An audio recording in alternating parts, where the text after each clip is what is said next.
All right. I apologize in advance for how much we jumped around, but there's just so much shit going on, and especially when Group C plays second place, third place, it's all that chaos. Yeah, I missed the old school days when it was like first place, second place in this group. Yeah, it Boom, used to be matched up. A, B, first place, second place A plays B, Yes, C, D. yes, Easy. absolutely. Now it's like, oh boy, what's this concept?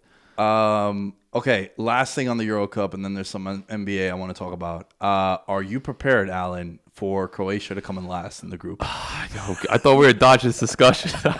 I was after we talked about England, Scotland. I was like, all right, we're slowly getting away, and then that game is gonna get played in Glasgow. Winner probably gets third place, and the winner will probably get a slot. I think one of the 4 third place slots. The winner gets. And Croatia at the start of the Euros was plus 500 to finish last in the group. So this is gonna be a huge sort of thing. 3 years looks more like 10 years when you watch Croatia. They just look so lethargic. Like, it's a brutal watch. Like, I have no defense for it. Like, I tried getting my godson, who's 4 years old, to watch it.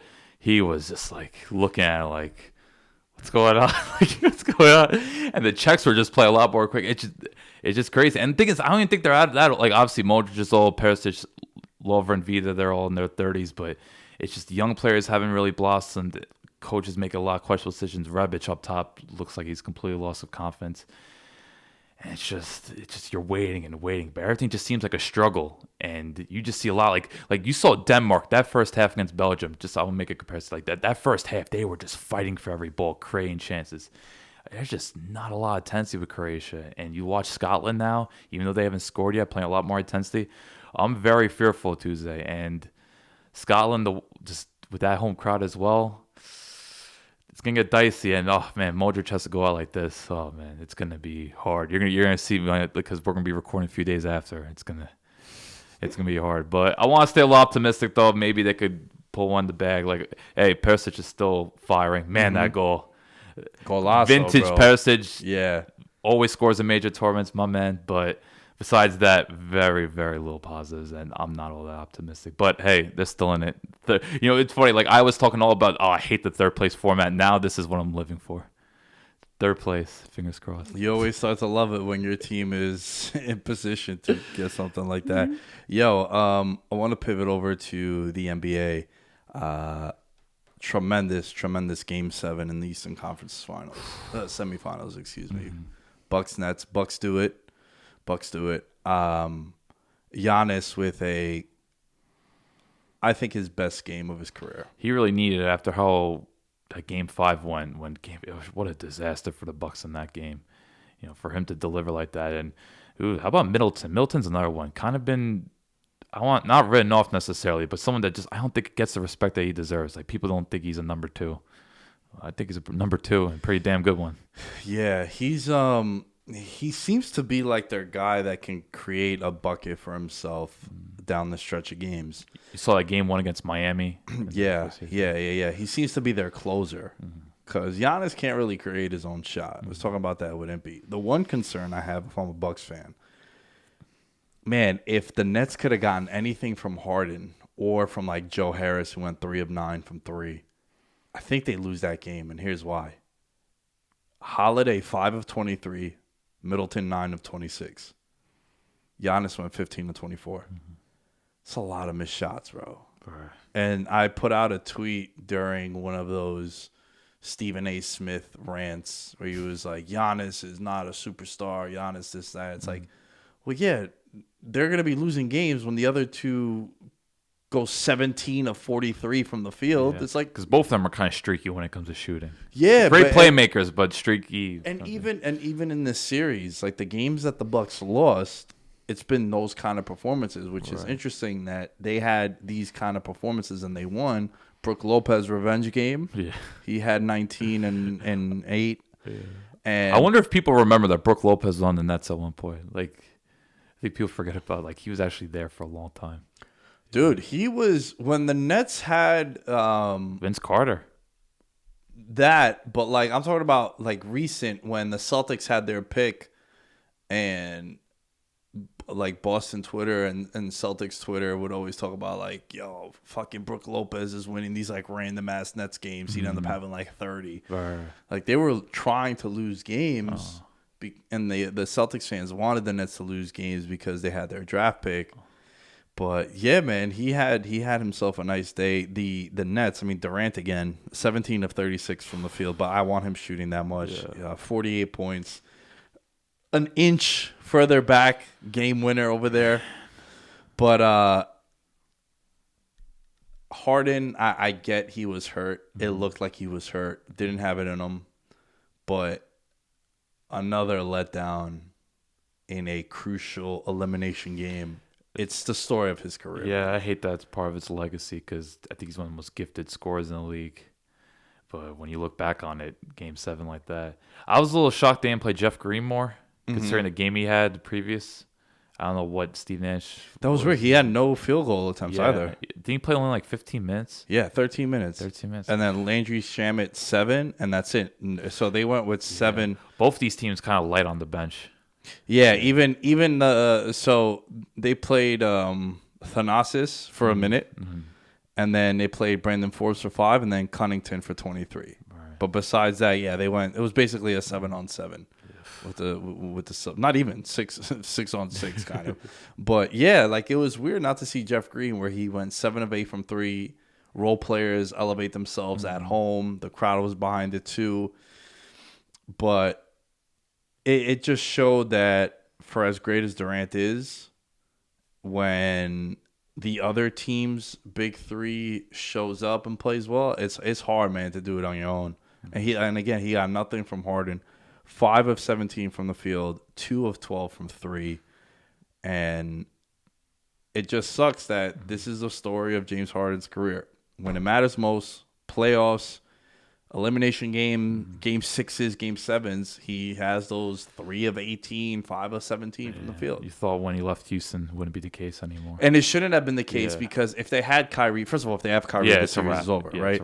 But if they have Kyrie in a game like this, and the excuse that my buddy Dylan, our friend Dylan, because he's a big Nets fan, he would say like, yo, bro, because I would text Dylan and be like, yo, are you ready for the 3 of 18 James Harden performance when you're going to need him most? He's like, dude, that's not going to matter because in Houston, he didn't have Kyrie and Durant. Right. So that's why it's going to suck for him because I agree with you, one of the best players of our generation. But again, this is the story of his career. Paul George, same shit, but Paul George has been balling out with the Clippers, man. I got a quick question, though, about Brooklyn. Does I guess I want to, because you're always going to be interested in the NBA regardless, but like, does your excitement level slightly go down now that Brooklyn's out? Did you really want to see them in the finals? No, my excitement level goes up. Oh, Lamb's up? Well, yeah. You know, Giannis financially invested to the Milwaukee Bucks as well. Oh, yeah, you've been talking about this for and the Suns. We'll get to the West in a little bit, but no matter what happens in this 76ers Hawks game, because we're recording about 30 minutes before that game. Let's go Hawks. Yeah, I'm all with the Hawks. You're down because you're down with the ATL. I'm all with the Hawks. But think about it, yo. Think about. I think this year is going to be a legacy title for many reasons. Giannis might get his first one. Paul George might get his first one. Chris Paul, Devin Booker, Joel Embiid. The process. Yeah. Trae Young. You know, so someone's going to get a ring for the first time. Yeah. So my intrigue has gone up. Ah, nice. Okay. That doesn't. I mean, I like the NBA. I watch it all the time anyway. So that notion of we know who's gonna win. Like, dude, that was. How come you watched the NFL then? Where for 20 years we knew the Patriots were gonna make the AFC title game. Fortunately, yes. Right. So you're a little hypocritical because you like to bet on the NFL and you like to play fantasy football. I'm not talking about you. I'm talking about in general. Yeah. Myself too. Like, why am I watching a Jaguars Titans game 5 years ago when it's Mariota and like Jake Locker playing? It's like I'm watching. Wait, hold on. That was 2 players on the same team. You're right. Blaine Gabbert. There you go. Jake Locker. Wow, Washington's finest. Yeah. They thought he was going to be the truth. Same draft as Cam, right? Yeah. Yeah. Okay. Yeah, but going back to that, it's like, why else are you watching a Jaguars Titans game? Right. It's because of fantasy football. Exactly. It's betting. Because that's your classic Thursday night game. That's like, if I think of Thursday night football, it's Jaguars Titans. Yeah. So, But no, you definitely sold me on. Like, obviously, I'm always hyped up about the NBA, but the fact that now we have some real legacies. Yeah, and I think it's wide open too. Oh, absolutely. I think now there's no one that would surprise me if they won. Maybe I don't know what what the Hawks. If the Hawks go through, well, I picked the Hawks to win this series against the nice. 76ers. And this was even with Embiid being like fully healthy, although he was questionable for the fact that game he's one, playing, but yeah, he's playing, yeah. But look, I think, yeah, I would agree with you. You know what? Now that you're saying it's just because they were a 50. Remember, before Nate McMillan, excuse me, came in, they were like a 11th place. Yeah. They were really underachieving. Yeah. And for them to be here now, well, they had the 4th best record in the East after he took over. right. So Hell of a coaching job. I actually wanted to ask you about the Jazz. You want to touch it because they were number 1 seed. You think it's a huge missed opportunity on their part? I think it's a fireable offense for a lot of people in Utah. Wow. Without Kawhi also to lose that game, and you're up like 20-something points in that. So I have an issue, and I talked about this with Impy on that last pod. If you guys haven't checked that out, this part of the conversation is very relevant. And I want to ask you, I can't give a guy $200 million who can't make a bucket for me. Yeah. The Rudy Gobert stuff is just, and it's yet another playoff series where he's being dragged out of the paint and they're just exploiting him. Right. I don't think he's the best defender in the league. I think I would say he's very overrated. You think Ben Simmons might be the best? I know he's having a brutal series. I'm talking about defensively, Ben Simmons. Ben Simmons, Giannis, Draymond Green. I need you to be Draymond, able to guard guys on the perimeter. Right. Bro, no one plays down low anymore. Like, yeah, all right, you're getting 2 blocks a game. Yeah. Congrats. Yeah. Although, if it would have been interesting if they played Phoenix because of Ayton Gobert would have been a cool matchup. But these are a few teams, though. Like you saw Clippers. That's how they beat the Dallas small ball. Mm-hmm. Yeah, so it's just I think it's a huge letdown for the organization because they've been trying to push. Oh, we're gonna be the number 1 seed. We're legit, but no one was really buying into them all year. Yeah, all year. Like, all right, so what? Yeah, so Yeah. what? And now it's like, yeah, so what? All year, any guest I would have on talking NBA, I'd be like, yeah, what do you think of the Jazz? Like, all right, regular season team. Hey, yo, if you're has a number 1 seed ever really been like not taken that seriously before? There was that Celtics team with Isaiah Thomas. Oh, That 50-win Isaiah Thomas team. It was like, yo, bro, no one's. I mean, I know LeBron was still with the Cavs and they were still good, but they got that top seed. And then that one year, the Raptors were the top seed, and then the Hawks were the first place, and then they got swept by the Cavs. Hawks were a 1 seed at one point. Hawks Was this were a like the 1 Josh seed. Smith, Al Horford days? This was like Joe Johnson and Kyle Korver. Oh, okay. So yeah. Wow, I had no idea they were a 1 seed. They were a 1 seed, and then they got LeBron used to own them. Budenholzer, coach for the Bucks. Oh, okay. So, Suns won game 1, and Devin Booker went absolutely nuclear. Congo just laid it on the table, and he said, this is what we're going to be dealing with all day. You guys are all going to enjoy this. 40-point triple-double. His team needed it because no Chris Paul, the COVID stuff. Yeah. Is a huge win for the Suns because you're at home. Chris Paul's not playing. You're rested because they haven't played in 2 days. They're on 2 days rest. They're without Kawhi. Conflicting reports. Like I hit up Dunbar and I was like, yo, is Kawhi out like for a year? I heard torn ACL. People were saying torn ACL. Shams tweeted torn ACL. And now it's like he didn't travel with Phoenix because he's rehabbing, trying to be active for game 3. And it's like, oh, well, that completely changes everything. But in the event that Kawhi does not come back, this feels like a short series to me. Yeah, which would be such a letdown because Clippers, they've gotten momentum now, and I kind of like their veteran core.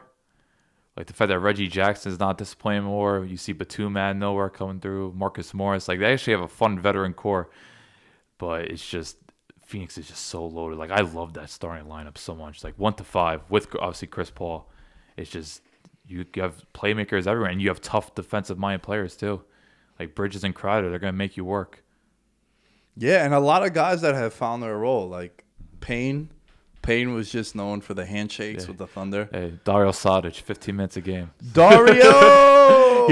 He's back after five other teams. Dario never left, man. Dario's always been here. Dude, he was the man on Philly. Then, I don't know what happened. Well, I'm glad he found his niche. But I just think Phoenix, the way they built that team, really well. And now that Ayton's taking his play up to another level, So ultimately, like if I pick the finals, I would love to see Suns Hawks, but sign tells me I don't know, I think this might really be the Bucks here.